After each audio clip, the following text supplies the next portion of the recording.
வணக்கம். இந்த ஆண்டின் முதல் பருவ ஆசிரியர் கையேட்ட புரட்டி பார்க்கலாமா? ஒரு கலந்துரையாடல எப்படி நிகழ்த்தலாம்? குழந்தைகளை மேடை பேச்சாளரா படிப்படியா எப்படி மாற்றலாம் அப்படிங்கிறதுக்கான வழிகாட்டுதல் பேசுதல் உத்திகளா கொடுக்கப்பட்டிருக்கு. கலந்துரையாடல் மற்றும் என் மேடை என் பேச்சு செயல்பாட்டின் போது இந்த வழிகாட்டுதல் மிகவும் பயனுள்ளதா இருக்கும். அடுத்ததா பாடல் உத்திகள். பாடலை பல முறை பாடணும். ஒவ்வொரு முறையும் வெவ்வேறு சுவையான காரணத்துக்காக பாடுற மாதிரி பல்வேறு உத்திகள் கொடுக்கப்பட்டிருக்கு. பாடல் நேரத்துல இந்த உத்திகள்ல பொருத்தமானதை தேர்ந்தெடுத்து பாடச் செய்யலாம். அடுத்ததா கதை உத்திகள் கொடுக்கப்பட்டிருக்கு.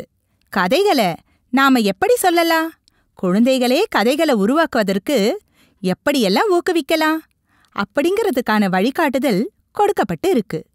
இந்த உத்திகளை புதுசா கதை உருவாக்குவதற்காக மட்டும் இல்லாம நீங்க பாடப்பகுதியில இருக்கிற கதையை நடத்தும் போதும் பயன்படுத்தலாம். படித்தல் உத்திகள்ல இணைத்து படித்தல் பயிற்சி குழந்தைங்க மிக எளிமையா சொற்களை எழுத்து கூட்டி படிக்கிறதுக்கு உதவும். விரைவா படிக்கவும் பிழையில்லாம படிக்கவும் உத்திகள் கொடுக்கப்பட்டிருக்கு. இந்த உத்திகளை படித்தல் செயல்பாடுகளின் போது பயன்படுத்திக்கலாம். அடுத்ததா சொல்ல கேட்டு எழுதுறதுக்கான வழிகாட்டுதலும் சொந்த கருத்தை எழுதுவதற்கான வாய்ப்புகளும் எழுதுதல் உத்திகளா கொடுக்கப்பட்டிருக்கு. சிறப்பு கவனம் தேவைப்படுற குழந்தைகளுக்கு படிக்கிறதுலையும் எழுதுறதுலையும் ஆர்வம் மூட்ட என்னவெல்லாம் செய்யலாம் அப்படிங்கிற வழிகாட்டுதல் இங்க கொடுக்கப்பட்டிருக்கு.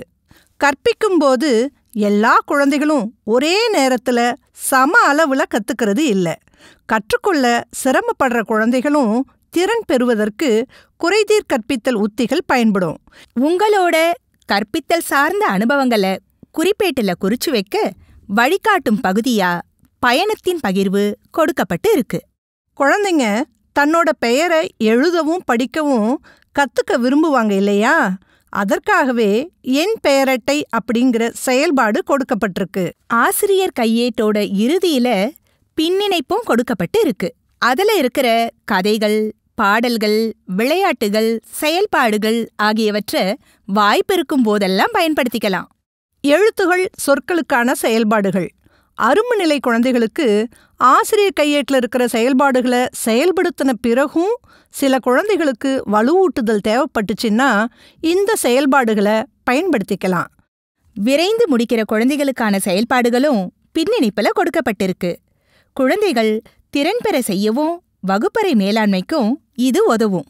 ஆசிரியர் கையேட்டில் கொடுக்கப்பட்டிருக்கிற முன்னிணைப்பு மற்றும் பின்னிணைப்பு பகுதிகள் உங்களுக்கும் குழந்தைகளுக்கும் மிகவும் உதவியா இருக்கும்னு நாங்க நம்புறோம். நன்றி. நன்றி.